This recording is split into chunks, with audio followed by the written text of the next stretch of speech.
พี่น้องวันนี้วันที่22พี่น้องมายามรอบฝนตกพี่น้องเมื่อวานวันนี้สิมีปลาอยู่บ่มาลุ้นน้ำกันพี่น้องโอ้สิมานอยู่บ่เลิกงานมาเรียบร้อยพี่น้องหาปลาหากับข้าวตอนเย็นเลยพี่น้องไปดูเลยพี่น้องสิมีปลาบ่เมื่อวานนี่ฝนตกพี่น้องหลังสิมีปลาอยู่น้ำขึ้นคักพี่น้องฝนตกเมื่อวานฝนตกกรุงเทพมหานครพี่น้องมันคือหลอบเปียกนี่บ่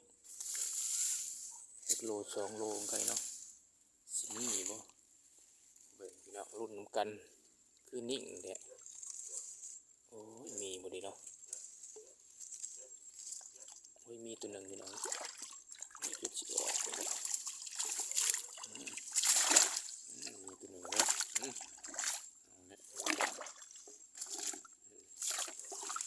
มาเก้ามันยังว่าสิบ่ได้มาเนาะก็ตายกันมันคือรอบหนึ่งพี่น้องพอดีเลยพอดีแดดเดียวพี่น้องมันอยู่รอกมานี่ก็ได้เอาเลยตัวบัวใหญ่เป็นไงพี่น้องนี่ก็เอาเลยพี่น้องเลยใส่ถุงก่อนพี่น้องโอเคพี่น้องนี่งามเลยงามดำปึ๊ดเลยโอเคครับพี่น้องฝากกดติดตามไปด้วยพี่น้องเด้อปลาเก่าพี่น้อง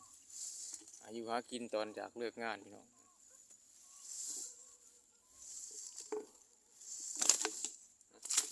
ใส่ก่อนพี่น้อง